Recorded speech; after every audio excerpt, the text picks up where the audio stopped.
Okay, तो thalassaemia के बारे में बात की थी हम लोगों ने इससे पहले, और आज जानते हैं कि हीमोफीलिया क्या होता है। हीमोफीलिया भी रक्तपित्त जैसे यानी खून से रिलेटेड ही रोग रहता है। माताएं कैरी करती हैं ये बच्चों में, माताओं के द्वारा ये रोग पाया जाता है, ट्रांसफ़र होता है। जैसे महिलाओं में डबल एक्स क्रोमोसोम रहते हैं और पुरुषों में एक्स वाई क्रोमोसोम रहते हैं। तो महिलाएं इस रोग से कम पीड़ित पाई जाती हैं। जनरली मेल्स जो रहते हैं वो इस रोग से यानी हीमोफीलिया से पीड़ित पाए जाते हैं।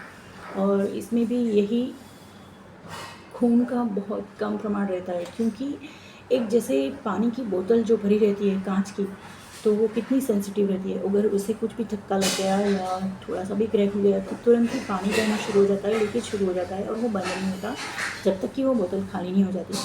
तो ये जो हीमोफीलिया पीड़ित जो बच्चे रहते हैं या पेशेंट्स रहते हैं, उनमें भी बिल्कुल एक कांच की बोतल जितना ही शरीर उतना ही सेंसिटिव होता है। उसमें ज़रा सा भी धक्का लग गया या थोड़ी सी भी इंजरीज हो गई, इवन अगर ब्लड टेस्ट कराना है, अगर आपको इंजेक्शन लेना है, तभी इंजेक्शन लेने के वक्त भी बहुत से जब सुई यानी इंजेक्शन दिया जाता है तो भी बहुत सारा खून निकलता रहता है काफ़ी देर तक। तो बहुत ध्यान रखना पड़ता है इन मरीज़ों को। और जनरली 15 से 20 दिनों में एक फैक्टर दिया जाता है।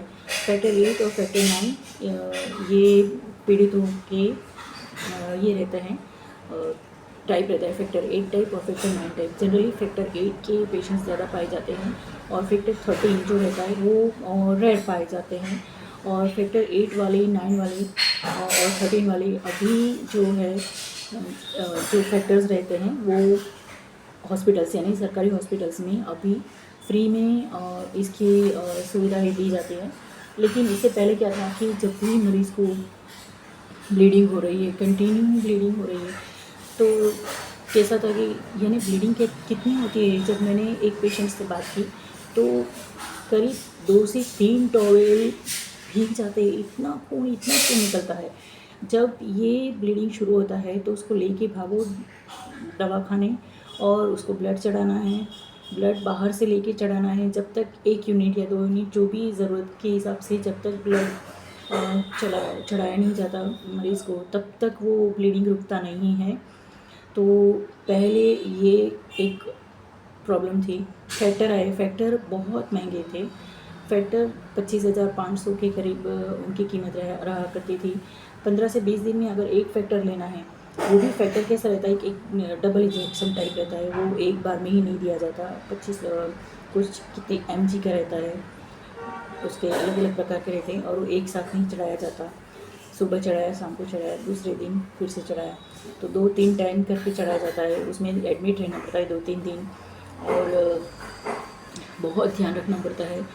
तो हॉस्पिटल में एडमिट रहना पड़ता है। अभी फैक्टर है तो अभी जो फैक्टर है सरकारी हॉस्पिटल्स में फ्री में उपलब्ध किए गए हैं, और जो फैक्टर्स के मरीज़ रहते हैं उनको भी कुछ हिदायतें दी जाती है इस तरह से।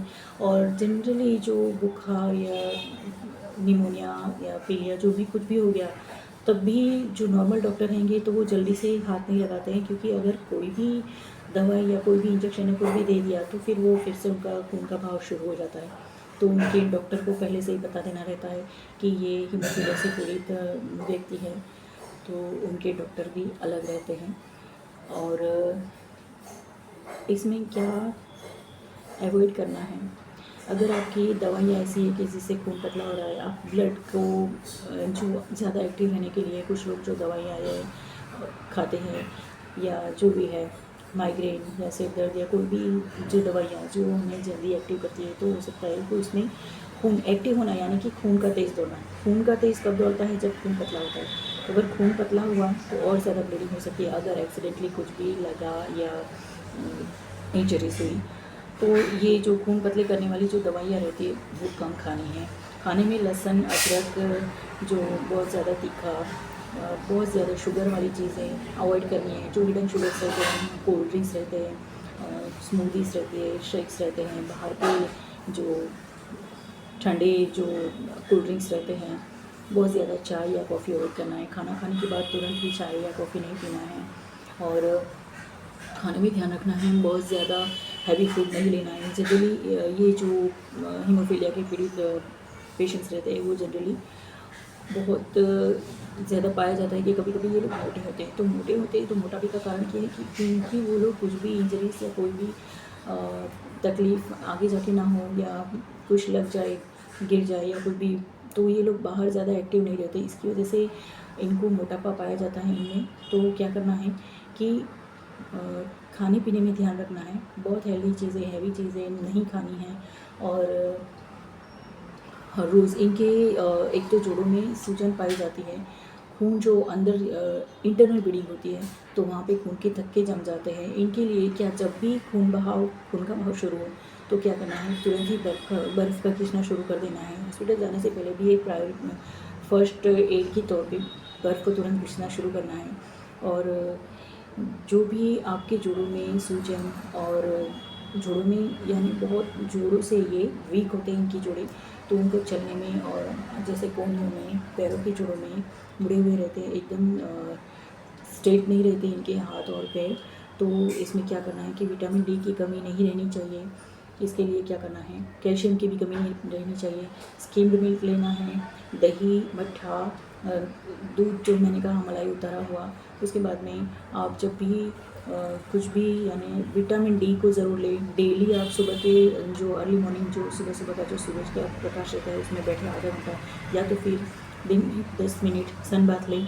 तो डेली इससे विटामिन डी शरीर में जाएगा, जिससे आपकी हड्डियों को कैल्शियम की कमी पूरी होगी और उसमें भी बहुत, जोड़ों में भी बहुत फ़र्क आएगा। डेली आपने एक प्रकार का एक जूस रहता है जो एलोवेरा, गिलोय एलोवेरा और क्या था वो, ओके,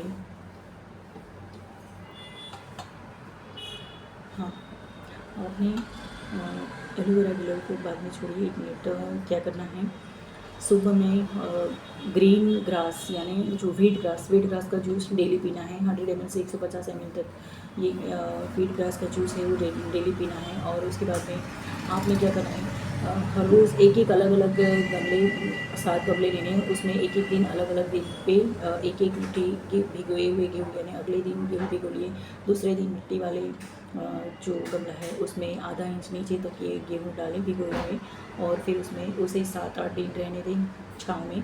और करीब 1 से डेढ़ उंगली इतने वो बढ़ जाएंगे गेहूँ के ज्वारे, तब उसको काट के, छान के, धो के और उसके जूस बनाना है। पानी बहुत कम डालना है।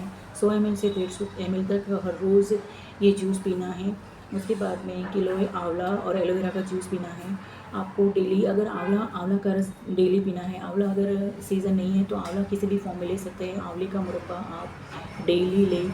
आंवला हेल्थ के लिए, जो हीमोफीलिया के मरीज़ हैं उनके लिए बहुत अच्छा है। कैल्शियम, चंद्रप्रभावती और आरोग्यवर्धिनी काढ़ा, ये तीनों बहुत अच्छे हैं। जो खून का थक्का इसमें नहीं जमता है, खून का बहाव जो कंटिन्यू होता है, तो उसके लिए Arogyavardhini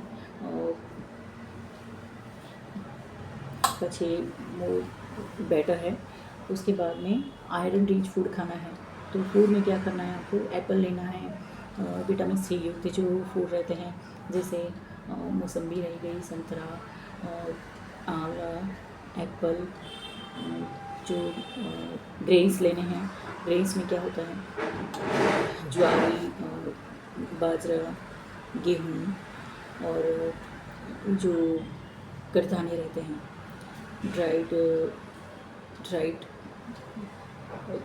dried beans, rajma, brown rice, मूंग, ये सारी चीज़ें जो खून बढ़ाने वाली होती हैं वो डेली लेनी है।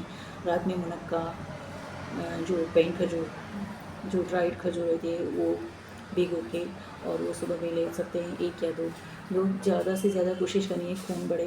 तो मैंने जो वीट ग्रास का जूस बोला है वो डेली ले। अच्छा, और एक जूस है वो भी आपको लाइफ टाइम लेना है, जिससे कि आपका खून का प्रमाण बढ़ेगा, जिससे हो सकता है कि फैक्टर को आपको बहुत ज़्यादा टाइम आप उसको अवॉइड कर सकते हैं। अगर 15 से 20 दिन में आप फैक्टर ले रहे हैं तो आप हो सकता है महीना से 1.5 महीना उसको कवर कर सकते हैं।